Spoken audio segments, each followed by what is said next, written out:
جنت البقیع میں حضرت رسول خدا صلی اللہ علیہ وآلہ وسلم کے اجداد دفن ہیں، امہات المؤمنین وہاں پہ دفن ہیں، اور جلیل القدر اصحاب دفن ہیں، اور تابعین وہاں پہ دفن ہیں، جنہوں نے اصحاب پیغمبر خود پیغمبر کو نہیں دیکھا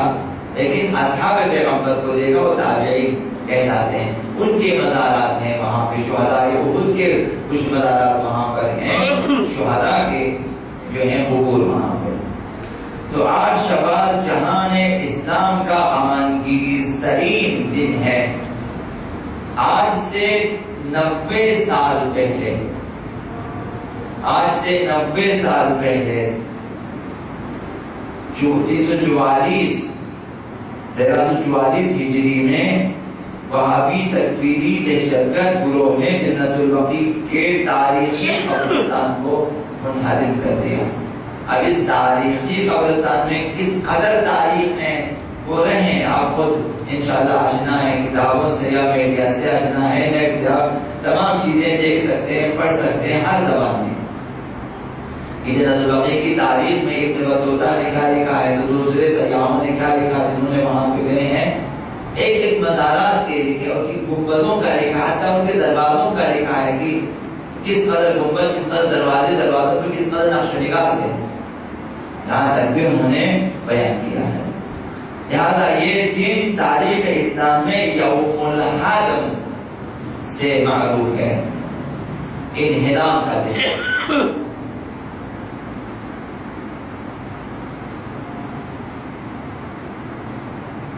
جدہ کے معروف عرب کالم نویس نے لکھا ہے، منال حمیدان، یہ لکھتا ہے کہ بقیع میں پیغمبر اسلام کے بہترین اصحاب دفن ہیں۔ ان کا کہنا یہاں 10,000 سے زائد اصحاب دفن ہیں، جن میں اہل بیت، امہات المؤمنین، فرزندان پیغمبر اسلام کے چچا عباس بن عبد المطلب اور ان کی پھوپھی صفیہ بنت عبد المطلب اور پیغمبر اسلام کے نواسے حسن بن علی یہاں رہے ہیں، یہ اس کا کہنا ہے۔ حجاج بیت اللہ روضہ رسول کی زیارت اور مسجد نبوی میں نماز کے بعد ائمہ بقیع اور اصحاب بقیع کی زیارت کے لیے وہاں حاضر ہو جاتے ہیں۔ خود پیغمبر اسلام نے یہاں جو بقیع کے جو قبور ہیں، جو لوگ مدفون کی، پیغمبر اسلام نے ان کی زیارت کی ہے،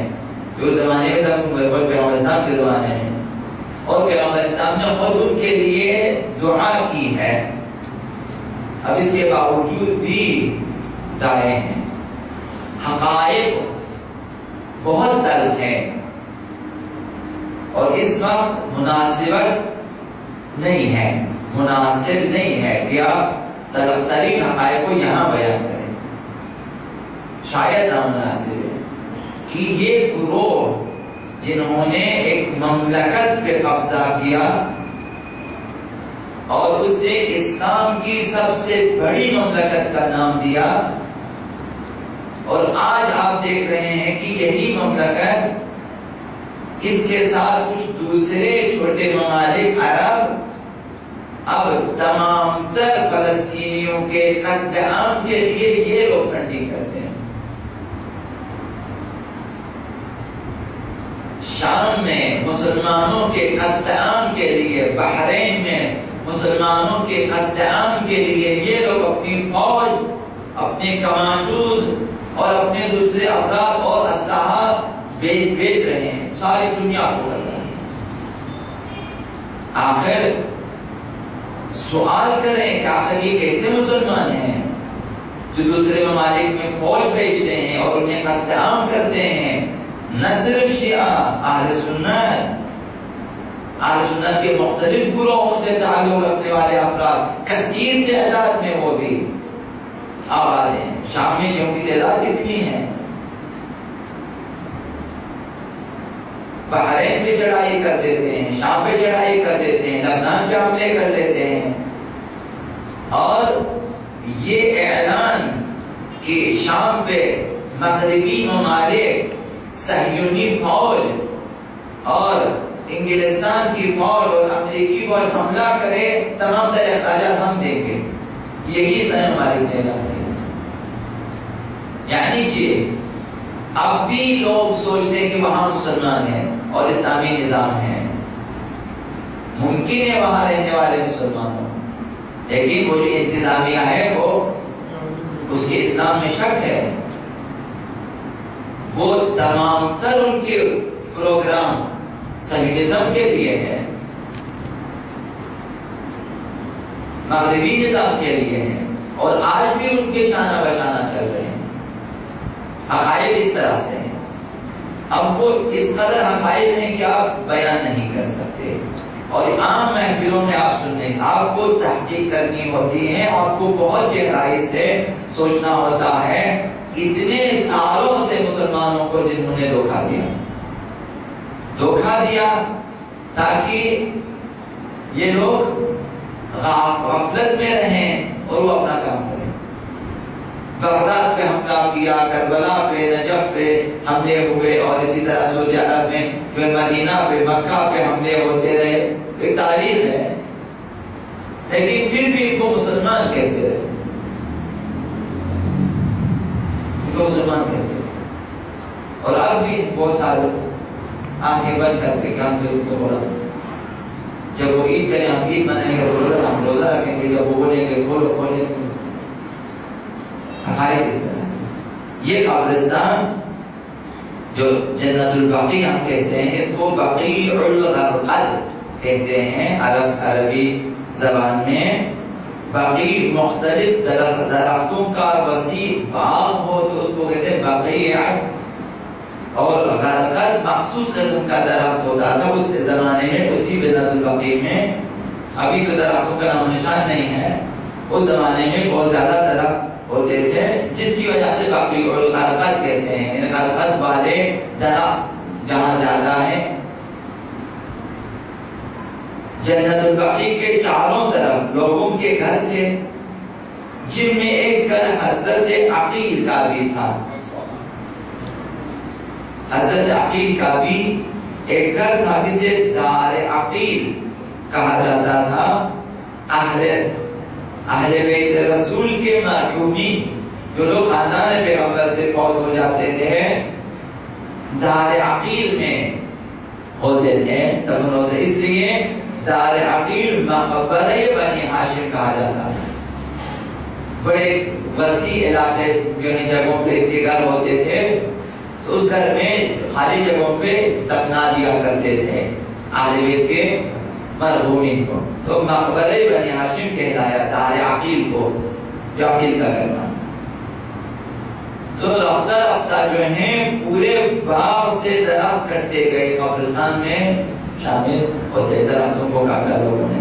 تو مقبرہ بنی ہاشم حضرت عقیل کی ملکیت ہے،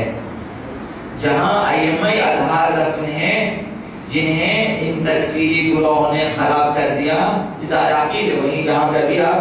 جالے لگے ہوئے ہیں، یعنی ائمہ اطہار کے لیے اندر خصوصی طور پہ باؤنڈری لگاتی ہے کہ اس کے اندر نہ جائیں، باقی میں باقی مزارات پہ جائیں، لیکن ان کے اندر آپ نہیں جا سکتے۔ وہاں پہ الگ سے انہوں نے گریڈ لگا دیا ہے، خود بقیع کے اندر ایک جو باہر کی جو باؤنڈری ہے، ایک ان کے اندر جو مخصوص صرف ائمہ اطہار کے قبروں کے لیے دار عقیل جہاں ائمہ اطہار دفن ہوتے تھے۔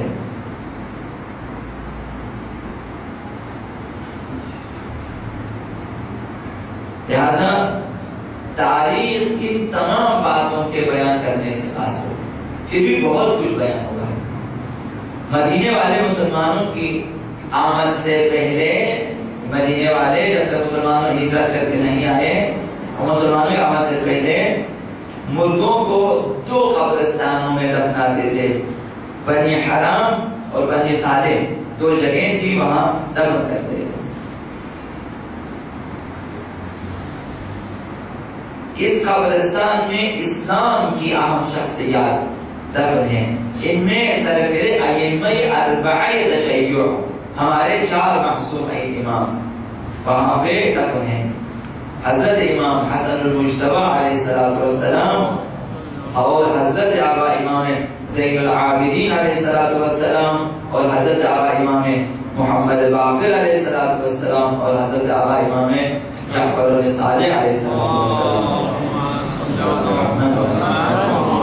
یہ چار ائمہ اسلامی شخصیات ہیں، تاریخی شخصیات ہیں، پیغمبر اسلام کے قریبی ترین شخصیات، جن کے بارے میں سینکڑوں پیغمبر اسلام کی حدیثیں، جن کے فضائل درج ہیں۔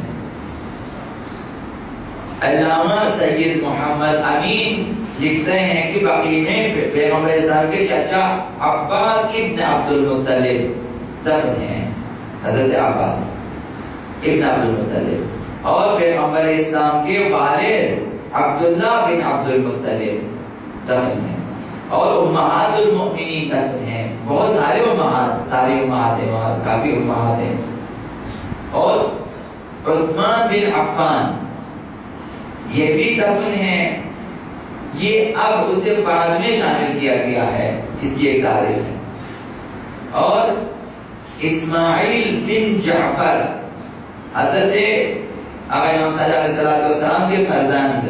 دفن ہیں، اور مالکی پیشوا امام ابو عبداللہ مالک بن انس وہ بھی دفن ہیں،